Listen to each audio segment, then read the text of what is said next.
इसरो अपने moon mission Chandrayaan-3 को 23 अगस्त की शाम 5:30 बजे से 6:30 बजे के बीच चांद की सतह पर क्यों उतार रहा है? ये काम वो दिन में रोशनी में भी तो कर सकता था। क्या चंद्रयान-3 के लैंडर की लैंडिंग का सूरज से कोई लेना देना है या नहीं? या फिर इसरो इसे अंधेरे में चंद्रमा पर उतारेगा? 23 अगस्त 2023 की शाम 5:30 बजे के बाद से 6:30 बजे के बीच चंद्रयान-3 का लैंडर किसी भी समय चांद की सतह पर सफलतापूर्वक उतर सकता है।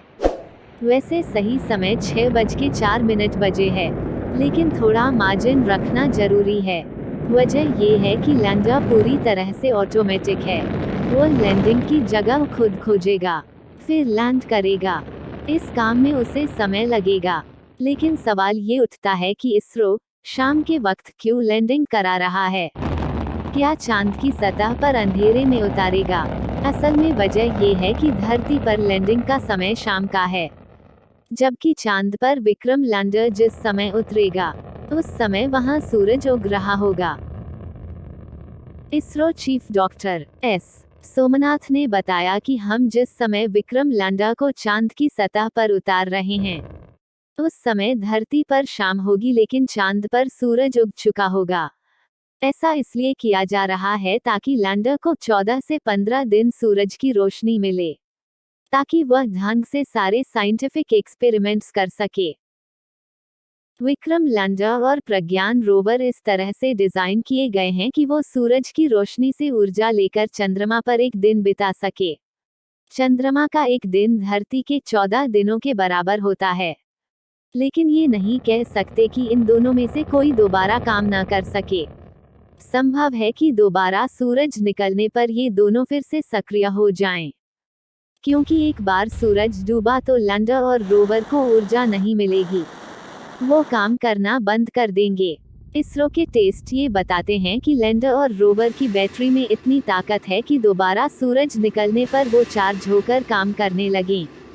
ऐसा अगले 14 दिन या उससे थोड़ा ज्यादा समय में संभव है। चंद्रयान-3 के कैमरे इस बात को पुख्ता करेंगे कि जहां वो लैंड करे, वो जगह सुरक्षित हो। प्रज्ञान रोवर लैंडर की लैंडिंग के बाद बाहर निकलेगा। फिलहाल चंद्रयान-3 की हालत एकदम सही है। लैंडिंग की तारीख 23 अगस्त है।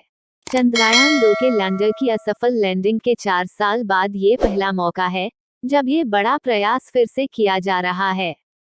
लैंडिंग के बाद विक्रम के पेट का दरवाजा खुलेगा। उसके बाद उसके अंदर से प्रज्ञान रोवर बाहर आकर अपने एक्सपेरिमेंट्स पूरे करेगा। प्रज्ञान रोवर पर भी कैमरे और बाधाओं से बचने के लिए एवॉर्डेंस सिस्टम लगा है। प्रज्ञान रोवर विक्रम लैंडर के आसपास ही काम करेगा। ये बहुत दूर नहीं जा सकता, बस इतनी ही दूर जा सकता है जहां तक विक्रम लैंडर उससे संपर्क स्थापित कर सके और नजर रख सके। चंद्रयान-3 के लैंडर से संपर्क स्थापित करने के लिए इसरो ने 2 माध्यमों का सहारा लिया है। पहला तो ये है कि चंद्रयान-3 में इस बार ऑर्बिटर नहीं भेजा गया, उसकी जगह प्रोपल्शन मॉड्यूल भेजा गया है, जिसका मकसद सिर्फ चंद्रयान-3 के लैंडर मॉड्यूल को चांद के नजदीक पहुंचाना था। इसके अलावा लैंडर और बेंगलुरु स्थित Indian deep space network (IDSN) के बीच संपर्क स्थापित करना था। ये चंद्रयान-3 के द्वारा खींची गई तस्वीरें। आगे की अपडेट पाने के लिए हमारे चैनल को सब्सक्राइब करें। वीडियो पसंद आए तो लाइक करें। Thank you for watching.